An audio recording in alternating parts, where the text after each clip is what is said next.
कल्पना करो उस दौर को जब हिंदू मुस्लिम एक होकर ब्रिटिश से लड़ रहे थे और ऐसे दौर में एक शेर खड़ा होता है मौलाना मोहम्मद अली जौहर, जिन्होंने कलम और आवाज की तलवार से ब्रिटिश राज को खुली चुनौती दी, जिन्हें जौहर हिंद कहा जाता था क्योंकि उन्होंने खिलाफत आंदोलन में तुर्की तक जाकर खलीफा की हिफाजत की बात की, गांधी जी के साथ मिलकर नॉन कोऑपरेशन मूवमेंट में कूद पड़े, बार बार जेल गए लेकिन कभी झुके नहीं।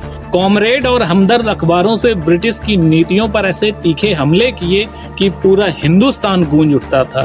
उनकी स्पीचेस आग थी जो लाखों लोगों के दिलों में आज़ादी का जोश जगा देती थी। और वो कहते थे मैं हिंदुस्तानी पहले हूँ मुसलमान बाद में। ये सेकुलरिज्म का वो दौर था जब खिलाफत और स्वराज एक साथ लड़ रहे थे। हिंदू मुस्लिम यूनिटी का सबसे बड़ा सिंबल बने उस दौर में जब ब्रिटिश हुकूमत मुसलमानों के खलीफा को खत्म करने पर तुली थी। मौलाना ने खिलाफत कमेटी की कमान संभाली और गांधी जी के साथ मिलकर नॉन कोऑपरेशन को ऐसा जोश दिया कि पूरा देश सड़कों पर उतर आया। ब्रिटिश की अदालतों, स्कूलों और नौकरियों का बहिष्कार हुआ। मौलाना की स्पीचेस में वो आग थी जो कहती थी हम आजादी मांगते हैं, भीख नहीं।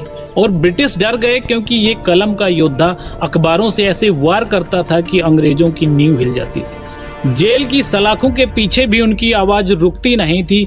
वो गांधी जी के सबसे करीबी साथी बने, खिलाफत और स्वराज को एक कर दिया, हिंदू मुस्लिम एकता की मिसाल कायम की और जामिया मिलिया इस्लामिया की नींव रखी जो आज भी आज़ादी की लड़ाई की याद दिलाती है। एक ऐसा संस्थान जो अलीगढ़ के ब्रिटिश समर्थक माहौल के खिलाफ बनाया गया, जहां देशभक्ति सिखाई जाती थी।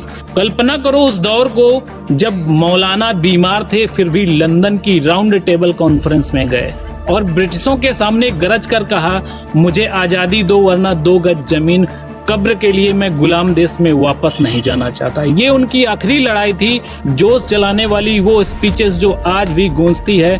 ब्रिटिश के खिलाफ कलम और आवाज से लड़ते रहे आखिर तक और उनकी आखिरी इच्छा थी भारत की मिट्टी में दफन होना, लेकिन किस्मत ने उन्हें लंदन में ही रोक दिया। फिर भी उनकी कुर्बानी ने लाखों लोगों में आज़ादी का जोश भरा। मौलाना का योगदान सिर्फ खिलाफत या नॉन कोऑपरेशन तक नहीं है, जामिया मिलिया इस्लामिया की नींव रखकर उन्होंने शिक्षा को आज़ादी की लड़ाई का हथियार बनाया।